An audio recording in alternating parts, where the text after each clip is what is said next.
In September of 1997, a discovery in Albany, New York would leave an entire community searching for answers.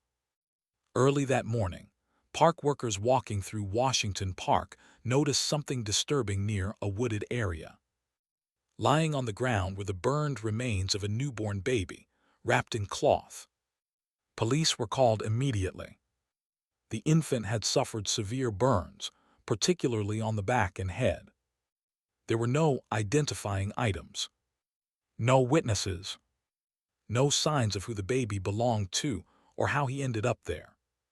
With no name to give him, investigators began calling the child Baby Moses, a symbol of hope that one day he might be identified. Autopsies confirmed the baby had been born alive. But beyond that, there were few answers. Despite public appeals, media coverage, and years of investigation, no missing child reports matched. No one came forward. As months turned into years, the case grew colder. Detectives retired. Evidence was boxed up and stored away. Baby Moses became one of Albany's most haunting unsolved mysteries. A life ended before it ever truly began. For nearly 3 decades, the case sat silent. Then everything changed.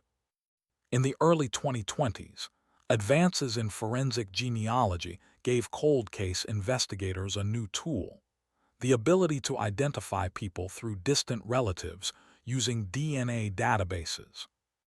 Detectives decided it was time to try again. DNA was extracted from the infant's remains and uploaded into genealogy systems used to track family connections. Slowly, a family tree began to form. Branch by branch, investigators narrowed it down until only one possible line remained. That line led to a woman named Carrie Mazuka. In September 2024, police approached Carrie and her sister, asking for voluntary DNA samples to rule them out or confirm a connection. At first, Carrie appeared cooperative. She claimed she had no knowledge of the baby. She denied ever giving birth. But when the DNA results came back, the truth was undeniable. Carrie was the biological mother of baby Moses. Detectives brought her in for questioning. At first, Carrie maintained her innocence. She said she didn't remember being pregnant. She said she didn't know what investigators were talking about. But as hours passed, the story began to change. Eventually, Carrie admitted that years earlier, she had secretly given birth alone in her bathtub. She said she was young, frightened, and hiding the pregnancy from everyone in her life. Then came the hardest truth. Carrie confessed that after the baby was born, she intentionally suffocated him by covering his nose and mouth. She said panic took over.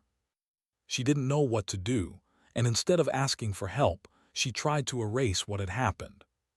She placed the baby in a plastic bag, wrapped him in a towel, and drove to Washington Park.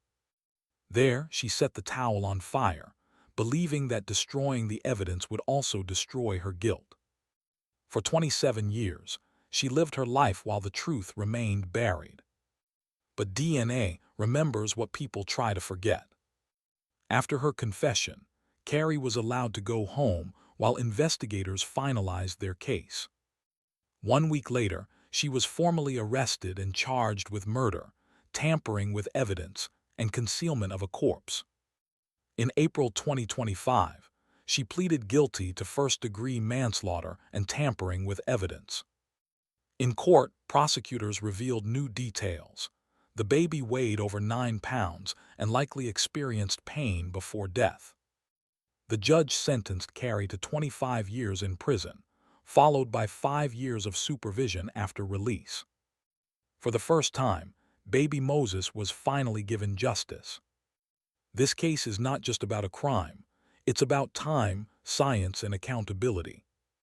It proves that even decades later, the truth can surface, and that even the smallest, most forgotten victims still matter. After 27 long years, baby Moses was no longer a mystery. He was remembered.